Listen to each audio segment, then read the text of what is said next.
학업과 취업 등으로 결혼 정년기를 놓친 김 씨는 결혼 정보 회사를 통해 남편을 만나 결혼을 약속했습니다.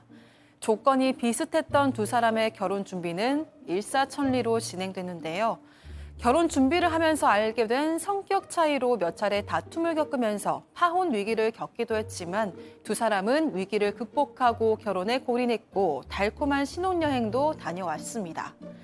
그러나 두 사람의 신혼생활은 별로 평탄하지 않았습니다.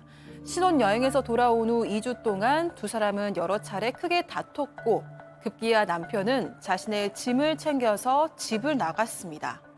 혼인신고를 하지 않았으니 이대로 헤어지자는 남편. 하지만 김 씨는 하루아침에 이혼녀가 된 상황을 받아들이기가 힘들다고 하는데요. 만약 이대로 헤어진다면 김 씨는 정신적 위자료를 받을 수 있을까요? 아니 그런데 이게 결혼정보회사를 통해서 소개를 받았다고 해도 최소한 뭐 오늘 소개받아서 바로 다음날 결혼하지는 않았을 거 아니에요. 그 어느 정도 자기 서로를 알아가는 시간은 있었을 거 아닙니까? 네, 8개월 만에 결혼식을 올렸다고 하는데요. 두 사람 모두 유학파에 취업 준비를 길게 하면서 연애 경험도 많지 않았고 결혼도 늦어지게 됐다고 합니다. 서로가 원하는 조건에 잘 맞는 상대였기 때문에 길게 고민할 게 없다고 판단한 건데요. 하지만 김 씨는 이번 일을 계기로 결혼은 조건을 보고 하면 안 된다는 큰 깨달음을 얻었다고 합니다.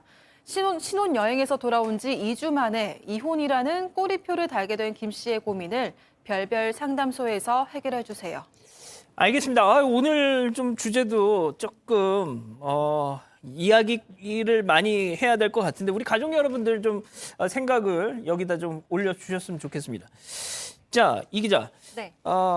결혼이 늦었다고 하는데 네. 그러니까 결혼정보업체를 통해서 했던 것 같은데 뭐 몇 살 때 결혼을 한 거예요? 네, 이 두 사람이 공부를 오래 했습니다. 뭐 석사를 마치고 외국을 나갔다 왔고요. 그래서 이제 김 씨 같은 경우에는 40, 남편은 42이었다고 합니다. 두 사람 모두 유학을 했는데 유학을 한 지역도 멀지가 않아서 서로 만나자마자 대화가 정말 잘 통했고요. 뭐 직장도 안정적이고 연봉 수준도 비슷해서 딱 맞는 결혼 상대라고 느꼈다고 합니다.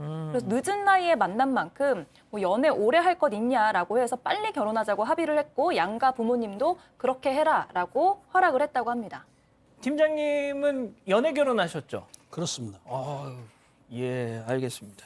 자, 그런데 아무리 조건이 잘 맞는다 그래도 아니 뭐 조건만 갖고 결혼할 수는 없잖아요. 뭔가 40대라 하더라도 남자 여자가 볼 때 일단 척 봐야 되지 않습니까? 보는 것은 뭐냐 외모를 보거든요. 외모를 봤는데 먼저 남편분 같은 경우에는 키는 좀 약간 좀 적은 편이었는데 얼굴이 곱상하고 성격도 세심하고 또 그리고 좀 제가 보기에는 좀 호감형 얼굴이라고 했기 때문에 좀 여성들이 좋아하는 얼굴이었어요. 그런데 그 아내분은 키도 좀 컸다는 거예요. 일단 키가 크고 날씬하면 좀 호리호리 멋있게 보이지 않습니까? 그리고 성격도 좀 화끈한 성격이기 때문에 그러니까 뭐 즉흥적이라는 거예요. 그러니까 이 열정이 많으신 분이죠. 그러니까 남자나 여자나 자기들의 성격하고 반대되는 사람이지만 오히려 호감을 느낄 수가 있거든요. 그러니까 처음에 만났을 때 외모에 끌렸고 성격도 화끈한 사람 하나는 꼼꼼하고 세밀하다. 꼼꼼하고 세밀한 게 세심한 거지만은 그게 사실은 그게 좀 약간 치사한 거거든요. 따지고 보면. 그리고 화끈한 거는 너무 자유분방한 건데 요거를 연애할 때는 눈을 가리기 때문에 좋게만 보이기 때문에 둘이 사랑하고 결혼하게 된 거죠. 예, 저렇게 말씀하시는 거 보면 전직 경찰이라는 게 좀 믿어지지가 않는. 자, 그런데 박 변호사님, 예, 결혼 이런 분들이 그렇죠. 준비하면서 엄청 싸워요. 연애할 때는 좋아요. 나랑 좀 반대된 성격이 하통하구나. 또 한쪽으로 너 계획성이 있구나. 이런데 같이 뭔가를 준비할 때는 이제 트러블이 생길 수밖에 없습니다. 결혼을 준비하면서 이 여성분은 상당히 좀 화끈하고 조금 즉흥적이고 이 남성분은 상당히 좀 계획을 세우는 스타일이다 보니까 서로 뭔가 하나도 안 맞았던 것 같아요. 특히 남편이 될 사람은 예비 신랑이죠. 이 남편이 될 사람은 조금 절차 간단하고 신혼여행만 좀 했으면 좋겠다 생각하는데 이 김희 씨 같은 경우는 모든 걸 하고 싶은 거예요. 늦게 결혼하다 보니까. 그러다 보니까 두 사람 다 또 일을 하고 이래서 시간을 내기는 좀 어려웠고 그리고 또 일방적으로 계속 바뀌니까 이 계획의 남편 상당히 스트레스 받았고 남편이 불만이 많았다고 합니다. 예. 팀장님 결혼 준비 팀장님 하시면서 연애 결혼 이제 하셨지만 네네. 사모님하고 많이 좀 싸우셨었나요? 아, 그렇진 않습니다. 저는 같은 경우에는 사랑스러운 연인하고 왜 싸웁니까? 이거 싸울 때는 사랑할 때 안 싸워요. 애가 생기면 싸웁니다. 아 진짜. 그 전까지 싸울 일이 없습니다. 사랑스럽게 봐야죠. 왜 싸웁니까? 아 죄송합니다. 네.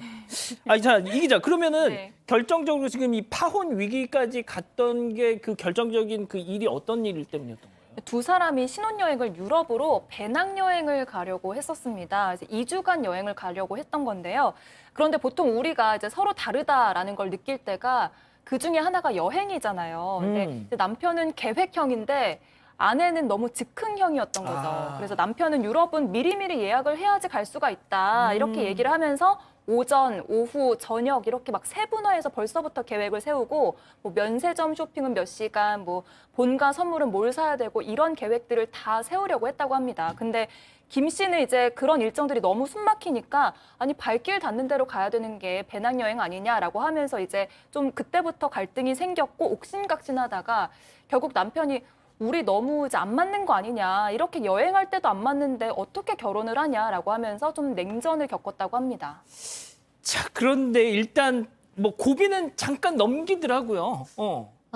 네, 그렇습니다. 일단 김 씨가 좀 적극적으로 이 갈등을 무마했어요. 왜냐하면은 본인이 막 결혼하기 며칠 전에 파혼하는 건 거의 이혼을 하는 그럼요. 것처럼 꼬리표가 붙는다라고 생각을 한 거예요. 이 지금 김 씨 같은 경우는 사실 이제 40살 정도 됐고 사회활동을 워낙 열심히 했기 때문에 사회적인 위치도 있잖아요. 그래서 결혼한다고 청첩장 다 돌리고 소문 다 났는데 이제 와서 파혼하는 거는 너무 좀 창피하다 이런 생각도 들었고 뭐 이 정도 문제는 우리가 좀 맞춰가면 되지 않을까라고 얘기를 해서 김 씨가 좀 적극적으로 나서서 여행 문제를 좀 양보했고 그래서 일단이 일단락 되는 듯 했습니다. 자 무사히 결혼을 했고 2주간 신혼여행도 우여곡절 끝에 다녀왔습니다.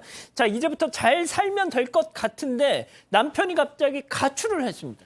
자, 이 뭔가 지금 안 맞아요, 두 사람이. 한 사람은 남편의 스타일은 봐서 알겠지만 일단 정확한 시간 일나서 출근해서 일하고 집에 와서 TV 보고 자고 저랑 비슷한 것 같은데요. 왔다 갔다 하던 그런 스타일인데 아내는 성격이 좀 다릅니다. 아내는 신혼여행 다녀온 거 친구들한테 얘기도 하고 싶고 사람들 만나고 싶고 이러니까 매일매일 밤에 뭐 먹으러 나가고 술 먹으러 나가고 또 그 와중에 자기 남편을 부릅니다. 여보야 나와래. 나 자야 되는데 나와라 친구들 있다. 몇 번 부르니까 남편은 계속 정상적인 생활을 해야지 일을 할 수 있는데 상당히 스트레스를 받았고요. 그 다음에 주말에 결국은 이 스트레스 때문에 다툼이 이뤄졌고 첫 주말에 크게 다퉜다고 합니다. 아 팀장님 결국 그래서 신랑이 집을 나가버렸어요. 그렇습니다. 신혼여행 갔다 온데 2주 만에 잠시 떨어져 있자 하면서 시간 갖자고 하면서 이 남성이 자기 본가로 들어가 버렸던 거예요. 근데 이제 김 씨 생각에는 그렇죠. 너가 가봤자 곧 오겠지. 근데 정말 안 온 거예요. 오지도 않고 뭐라고 연락이 왔냐면 우리가 혼인신고도 안 했으니까 결혼식은 했지만은 그냥 헤어지면 끝나는 거 아니냐. 어허. 그렇죠. 혼인신고 흔적이 안 안 했으니까. 남는다. 그렇지 안 했습니다. 어. 혼인신고 좀 보통 늦게 하잖아요. 음. 때문에 헤어지면 그만이다. 그러고 내가 너한테 집값으로 2억 원을 줬는데 그거를 돌려달라.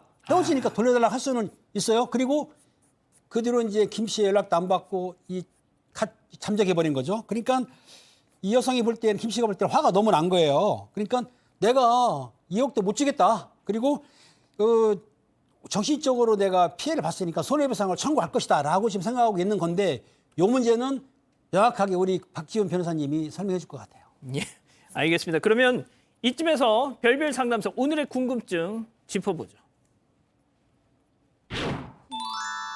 결혼 한 달 만에 이혼 통보. 자, 이런 상황에서도 손해배상 청구를 할 수 있습니까? 자, 이 두 부부의 관계를 법적으로 정리가 좀 필요합니다. 자, 혼인은 했습니다. 결혼식 올리고 신혼여행 다녀왔죠. 같이 살고 있기도 하고요. 그렇지만 혼인 신고를 아직 하지 않은 상태입니다. 이런 상황을 사실혼 관계라고 얘기합니다. 누가 보더라도 부부 관계인데 법적인 혼인 신고만 했을 때 사실혼 관계라고 하고요. 사실혼 관계하고 법적 혼인 관계하고 차이점 딱 하나가 있습니다. 예.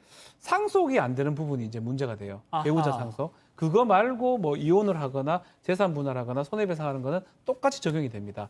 그래서 사실은 이 부부도 사실혼 관계로서 보호를 받기 때문에 예컨대 뭐 손해배상이 있으면 정신 손해가 있으면 손해배상금을 받을 수도 있고요. 최근에 이제 뭐 부정행위를 한다고 하면 뭐 수천만 원 손해배상이 가능합니다. 다만 이제 너무 짧게 살았어요. 누구한테 잘못이 있다고 말하기에는 두 사람 단위 과실 비율이 크기 때문에 뭐 재판을 할 수는 있지만 그 재판을 통해서 뭐 그만큼의 손해배상을 받는 거는 좀 쉽지 않지 않을까 생각이 듭니다. 자, 그러면 그 2억 지금 자막 나가는 2억 이거 어떻게 해요? 자, 이것도 사실은 재산 분할의 영역이 될 수가 있습니다. 그렇지만 너무 살았던 기간이 짧습니다. 뭐 2주 아니면 지금 한 달밖에 안 되기 때문에 사실혼 관계도 예컨대 10년 이상 이렇게 같이 살면서 공동으로 유익한 재산이 있다 그러면 그것도 재산 분할의 대상이 될 수가 있는데 매우 시간이 짧기 때문에 이 경우는 사실은 재산 분할을 하는 경우는 없다고 보이고요. 또 이렇게 짧기 때문에 재판을 하기에도 쉽진 않은 상황으로 보입니다. 예. 그래서 뭐 아마 이런 경우는 일반적으로는 2억을 그냥 돌려주는 경우로 생기지 않을까 생각이 듭니다. 지금 우리 가족 여러분들은 이 MBTI 뭐 좀 차이가 있는 거 아니냐 뭐 이러는데 또 우리 소장님이 MBTI 전문가세요. 네, 제가 요즘 MBTI 때문에 아주 바쁜 상황이에요. 그러니까 예. J하고 P, 인식혁관, 계획형, 그러니까 자유를 추구하는 분들과 계획을 추구하는 분들의 차이, 그다음에 E와 I, 외향형분과 내향형분의 차이, 뭐 이런 차이들이 지금 보이긴 하는데요.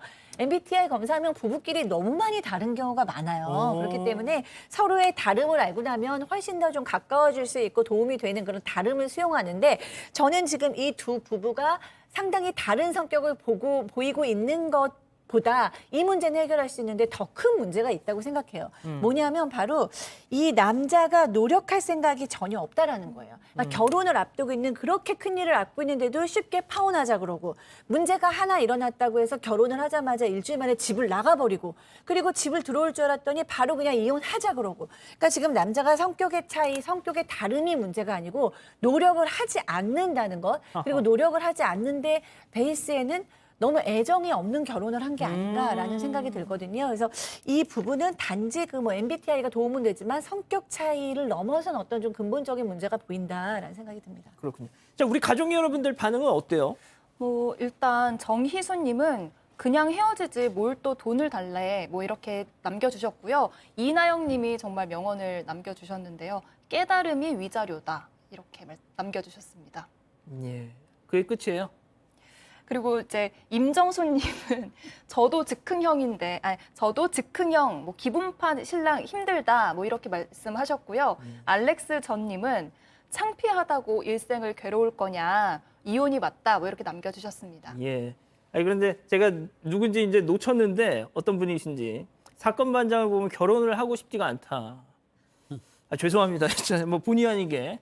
예. 자, 이렇게 정리하고요.